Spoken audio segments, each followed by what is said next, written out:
शादी की पहली रात ही कुछ भी ऐसा हो या फिर कोई मामूली सा हादसा भी हो जाए तो इंसान को उम्र भर याद रहता है। मुझे भी अभी तक याद है जब मेरी शादी हुई। शादी की पहले ही दिन एक छोटा सा लड़का मेरे कमरे में आया। कहने लगा, मालकिन आप ताज़ा फ्रेश जूस पियेंगी? मैंने कहा हाँ। उसने बड़े प्यार और लगाव से मुझसे पूछा था तो मैं उसे मना नहीं कर पाई थी। मैंने उसको हाँ में जवाब दिया, लेकिन मैं नहीं जानती थी ये लड़का कौन है। मैं तो ये समझी थी ये बच्चा या तो मेरा देवर होगा या फिर मेरे पति का कोई जानने वाला। लेकिन थोड़ी देर के बाद वो जूस लेकर आया तो उसकी जबान, बोल चाल, उठना बैठना सब कुछ नौकरों वाला लग रहा था। मैंने उससे कोई ज़्यादा बातचीत नहीं की थी, लेकिन मैं अंदाजा कर चुकी थी कि ज़रूर वो इस घर का खानदानी नौकर है। मेरी माँ ने भी मुझे बताया था कि तुम जिस घर में जा रही हो वहाँ पर तुम्हारे आगे पीछे नौकरों की लाइन लगी होगी। अब तो मुझे अपनी माँ की बात पर भी विश्वास आ गया था, लेकिन मुझे मर्द नौकरों से हमेशा से उलझन होती रहती थी। हमारे घर भी एक काम वाली आती थी।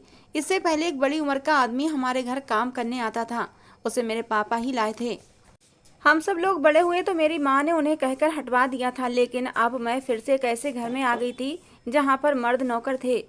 खैर, ये तो छोटा सा बच्चा था, मुझे इससे कोई प्रॉब्लम नहीं थी। मैंने सोचा चलो कोई बात नहीं, मुझे इस बच्चे से क्या परेशानी हो सकती है।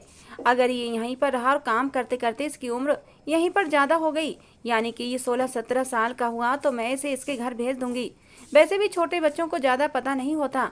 मैं तो छोटे बच्चों के साथ हमेशा खुलकर बातचीत किया करती थी, पर मैं ये नहीं जानती थी कि मैं इस वक्त अपनी ज़िंदगी की सबसे बड़ी गलती करने जा रही हूँ और अपने घर को अपने ही हाथों से आग लगाने वाली हूँ।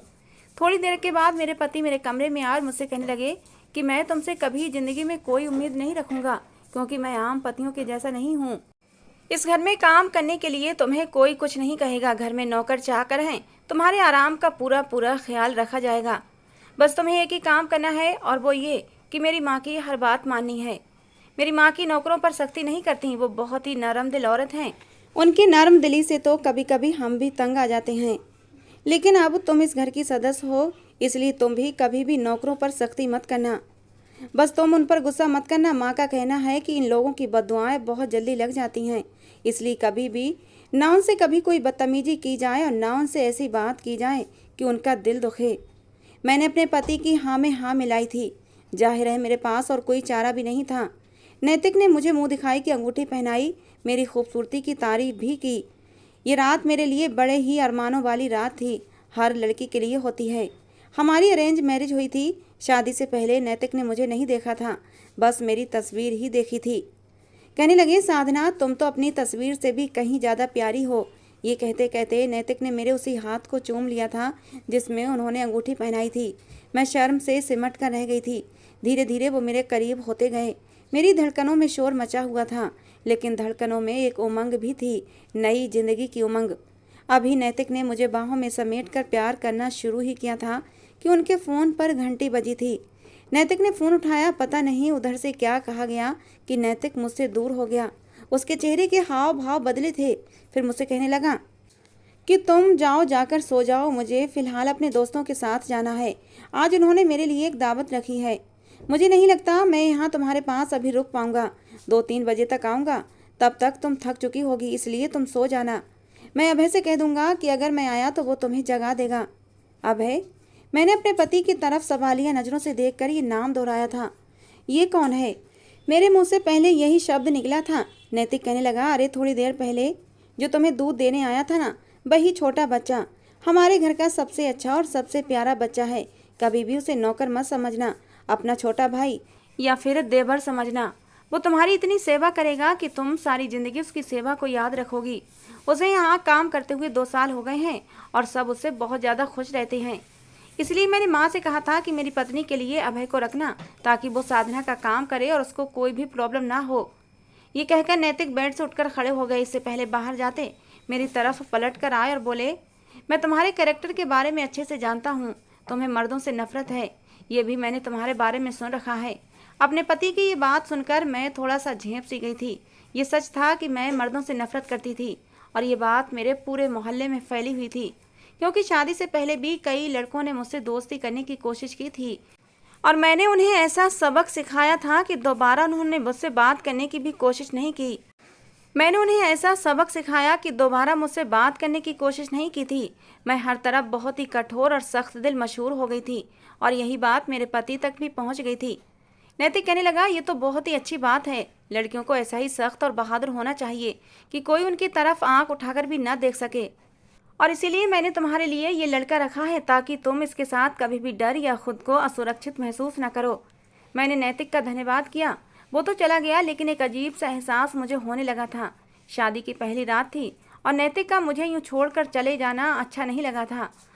और क्या घर में मेरा ख्याल नौकर रखेंगे? मेरा पति क्या मुझसे बात नहीं करेगा? और फिर शादी की पहली रात मेरा पति मुझे इस तरह छोड़कर कैसे जा सकता था? मुझसे भी ज़्यादा क्या उसके लिए उसके दोस्त ज़रूरी थे।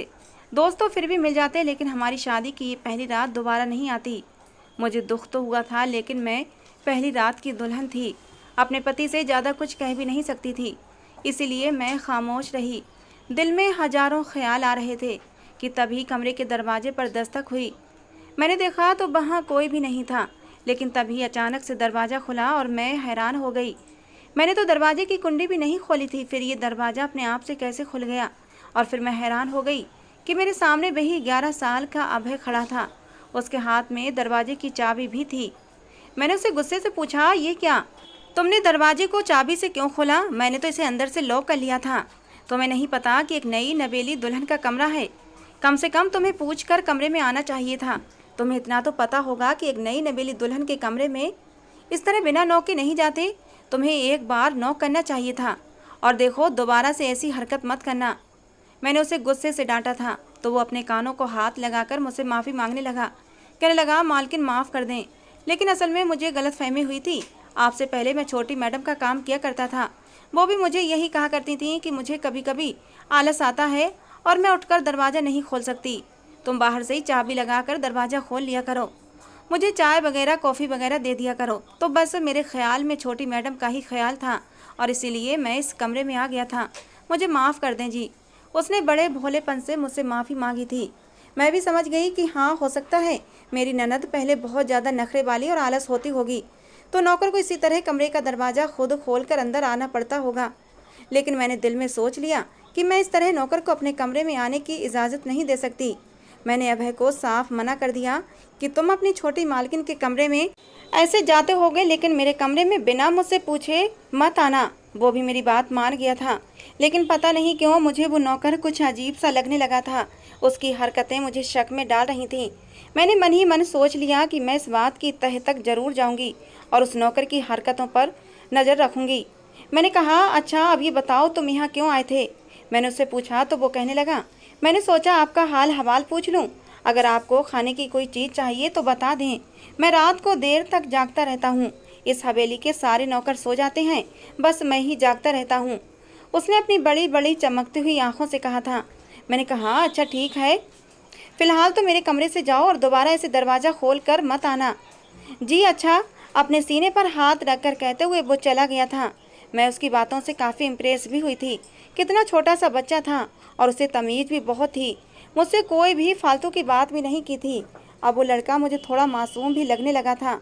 मुझसे कोई बदतमीजी भी नहीं की थी, वरना वो चाहता तो मेरी तारीफ भी करने बैठ जाता। वो नौकर होकर भी बड़ा ही तमीज़दार लड़का था। उसके जाने के बाद मैं बिस्तर से उठी। मैंने अपने कपड़े ठीक किए कि तभी मेरी नज़र कमरे के दरवाजे पर पड़ी थी, जहाँ पर एक थैली रखी हुई थी। ऐसा लगा जैसे उसे अभी अभी रखा गया हो, क्योंकि जब मैं कमरे के अंदर दाखिल हुई थी तब कोई भी ऐसी चीज़ वहाँ पर नहीं थी। फिर ये थैली अचानक से यहाँ कैसे आ गई? मुझे लगा ये सारा सब कुछ अभय नहीं रखा होगा। क्या उसका कोई मकसद हो सकता है? मैं थैली उठाकर देखने लगी कि तभी कमरे के दरवाजे पर दस्तक हुई थी। मैंने सोचा अगर थैली में कोई ऐसी वैसी चीज़ हुई तो बेकार में मैं बदनाम हो सकती थी। मैंने थैली जल्दी से अलमारी के नीचे छुपा दी और उसके बाद कमरे का दरवाज़ा खुला तो सामने मेरी सास खड़ी थी। मेरी सास के चेहरे पर कुछ परेशानी के आसार थे। मैंने उनसे पूछा, क्या हुआ? वो कहने लगी, बेटा ये नैतिक को क्या हुआ था? वो अभी कुछ देर पहले बड़े ही गुस्से में मेरे कमरे में आया था और मेरी बात सुने बिना ही वो बाइक लेकर पता नहीं रात के अंधेरे में कहाँ चला गया।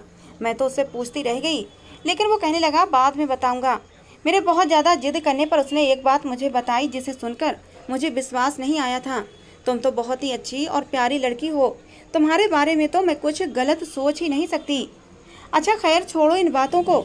मुझे हैरत है कि अभी तक नैतिक घर क्यों नहीं आया, हालांकि उसे अभी तक यहीं होना चाहिए था। और फिर ये तो तुम्हारी जिम्मेदारी थी कि तुम उसे कमरे में रोक कर रखती। आखिर को तुम्हारी शादी की पहली रात थी, तुम ऐसे कैसे अपने पति को जाने दे सकती हो। मैंने कहा मम्मी जी, लेकिन मुझे अच्छा नहीं लगा कि मैं अपने पति को पहले दिन से ही पाबंदियां लगाना शुरू कर दूं।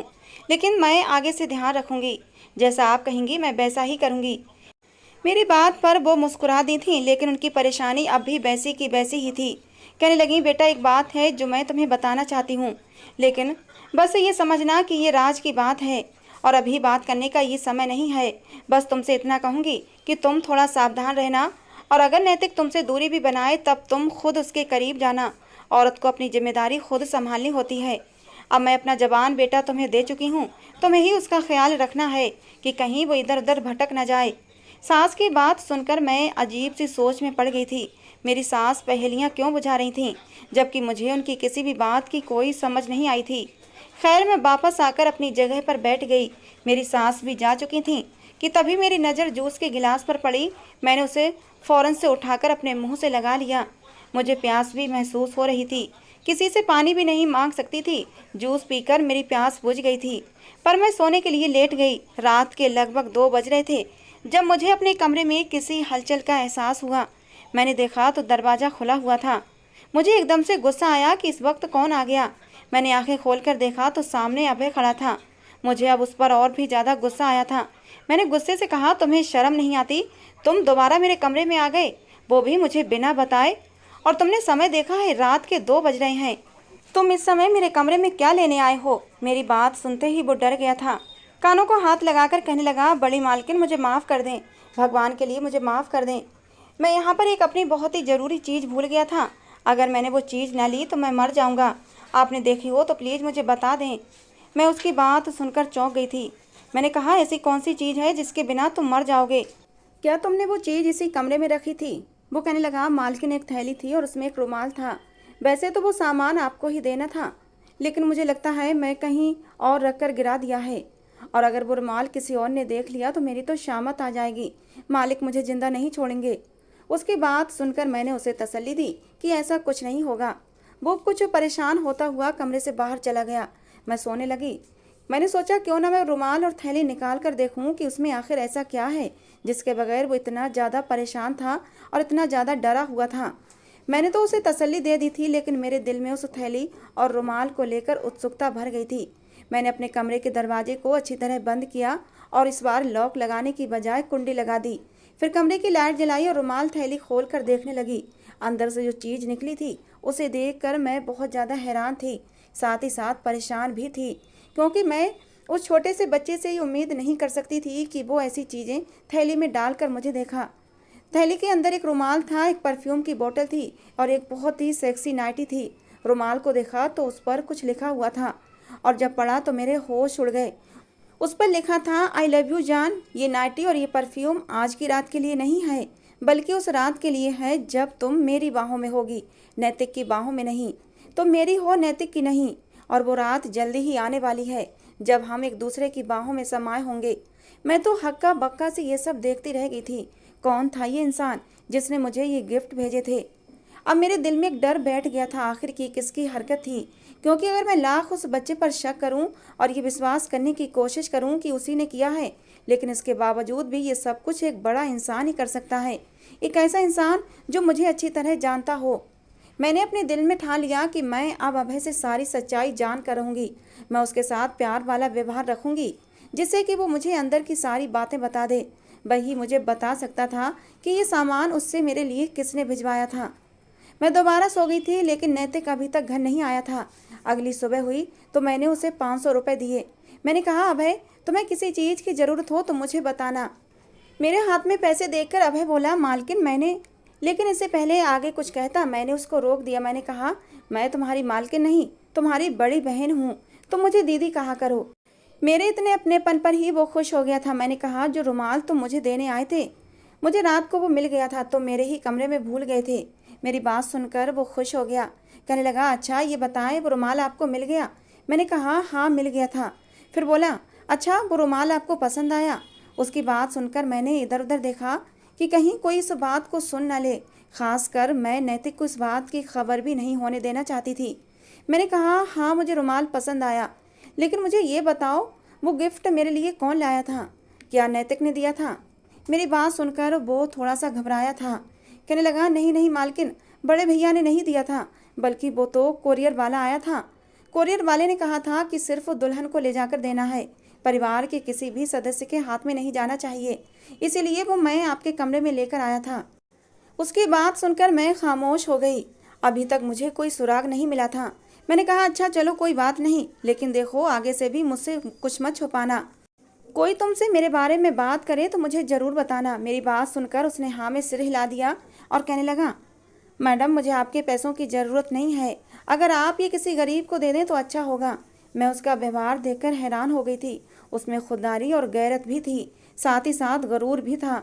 वो मेरी किसी भी बात को खातिर में नहीं लाया था। मैं उसकी बात पर खामोश हो गई, लेकिन दिल ही दिल में बहुत सारे सवाल थे। पर अपने पति के होते हुए मैं ये बात किसी से कर भी नहीं सकती थी। मैंने सोचा कि मैं मायके जाकर ये बात अपनी माँ के सामने रखूंगी। उन्होंने दुनिया देखी है और उन्हें इस बात का अनुभव भी ज़्यादा होगा। वो ज़रूर मुझे कुछ काम की बात बताएंगी कि ये हरकत किसने की होगी, क्योंकि छोटे बच्चे पर तो मैं शक बिल्कुल भी नहीं कर सकती थी। खैर मैं अपने मायके चली गई। मैंने सारा मामला अपनी माँ को बताया। मेरी माँ भी परेशान हो गई। कहने लगी, बेटा तुम्हारी शादी को अभी दिन ही कितने हुए हैं, अगर ये बात तुम्हारे पति को पता चल गई तो वो तुम्हारे कैरेक्टर के बारे में क्या सोचेगा? वो यही सोचेगा कि हमने तुम्हारी परवरिश अच्छी नहीं की है और तुम नैतिक को धोखा दे रही हो।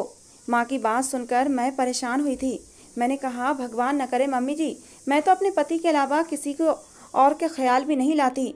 तो आप ऐसा कैसे कह सकती हैं कि मैं अपने पति के अलावा किसी के बारे में सोच भी सकती हूँ? ऐसा सोचना भी पाप है।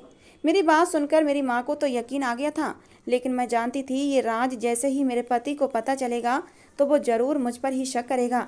वो थैली मैंने अपनी माँ को दे दी और मैं घर वापस आ गई। मेरी माँ ने मुझे सावधान रहने के लिए कहा था और ख़ास कर उस नौकर अभय पर नज़र रखने के लिए कहा था, जिसे मैं सिर्फ 10-11 साल का बच्चा समझती थी। नौकर से ज़्यादा कुछ नहीं समझती थी, लेकिन ये तो मेरी गलतफहमी निकली थी। खैर जब मैं दोबारा ससुराल गई तो नैतिक मेरा इंतजार कर रहा था, लेकिन आज उसके चेहरे पर बहुत ज़्यादा बेचैनी और गुस्सा था। उसका ये गुस्सा देखकर मैं डर गई। उसने मुझसे अजीब से शब्दों में पूछा, तुम कहाँ गई थी और क्यों गई थी? उसकी बात सुनकर मैंने आराम से जवाब दिया कि मैं सिर्फ अपनी माँ की तरफ गई थी। कहने लगा, तो तुम्हें बताना चाहिए था, तुम्हें आगे से मेरी अनुमति के बगैर घर से कदम निकालना मना है। उसकी बात सुनकर मैं डर गई।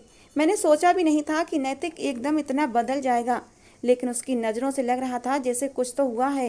वो मुझसे या तो नाराज़ था या फिर मुझसे कुछ बात कहना चाहता था। इतने में मेरी सास की आवाज़ आई। मुझसे कहने लगी, बेटा आज खाने में कुछ अच्छा सा बना लेना, आज हमारे घर कुछ ख़ास मेहमान आने वाले हैं। मैंने कहा, ठीक है आप निश्चिंत रहें। लेकिन जैसे ही मैं कमरे में गई तो मैं ये देखकर हैरान रह गई कि नैतिक ने एक बड़ी सी साड़ी उठा रखी थी। नैतिक कहने लगा, साधना आज तुम ये साड़ी पहनकर मेहमानों के सामने आओगी और देखो घूंघट भी कर लेना। वो बड़े ही गौर से देख रहा था और मैं उलझ गई थी। मैं परेशान हुई। वो कहने लगा, तुम क्या सबके सामने सज संवर कर जाना चाहती हो? क्या तुम सबको अपनी खूबसूरती दिखाना चाहती हो? मैंने कहा, नहीं ऐसी तो कोई बात नहीं, लेकिन नई नवेली दुल्हन ने तो हमेशा तैयार ही रहना होता है। आप जो कह रहे हैं वो भी ठीक है, आप जैसा कहेंगे मैं वैसा ही पहन लूँगी। मेरी बात सुनकर वो खुश हो गया, लेकिन अभी भी थोड़ा परेशान लग रहा था, जैसे वो मेरे बारे में कोई बात जानता था जिसके बारे में उसे शायद विश्वास नहीं था। खैर मैंने सब्र से काम लेना था, इसलिए मैं खामोश रही। मैंने नैतिक से पूछा कि खाने पर कौन कौन आ रहा है। मेरी बात सुनते ही नैतिक के हाव भाव बदले थे। बोला, जो भी आए तुम्हें उससे मतलब नहीं होना चाहिए। तुम औरतों से मिलो या मर्दों से, तुम्हारे पहनावे में कोई फ़र्क ना आने पाए। मैंने कहा, ठीक है, लेकिन मैं तो इसलिए पूछ रही थी ताकि मेहमानों का अंदाज़ा हो जाए और मैं उसी हिसाब का खाना बना सकूं। मैं अपनी बात कहकर खामोश हो गई थी, लेकिन नैतिक अब भी मुझे शक भरी नज़रों से देख रहा था। आधे घंटे बाद मेहमान आ गए। मैंने खाना लगाया तो मेहमानों में काले रंग के कपड़े पहने एक लड़का भी मौजूद था। मैं उसे देखकर अजीब सी घबराहट का शिकार हुई थी, क्योंकि वो लगातार मुझे ही देखे जा रहा था जैसे वो मुझे पहले से जानता हो। मैं परेशान हुई थी, लेकिन नैतिक को ये बात मैंने महसूस नहीं होने दी और ना ही मैंने उस लड़के की तरफ देखा था। नैतिक ने मुझे ये बात नहीं बताई थी कि उसके कौन कौन से रिश्तेदार हैं और कौन क्या लगता है। मैंने भी खामोशी से खाना उन लोगों के सामने लगाया और उनके साथ ही बैठकर मैं भी खाना खाने लगी। मेहमानों से पूछ भी रही थी अगर उन्हें किसी चीज़ की ज़रूरत हो तो वो मुझे बता दें। थोड़ी देर बाद उठकर मैं किचन में आ गई। नैतिक भी मेरे पीछे पीछे आ गया। एकदम से उसने मेरा हाथ पकड़कर अपनी तरफ मोड़ा। कहने लगा, सच सच बताओ ये कब से चल रहा है?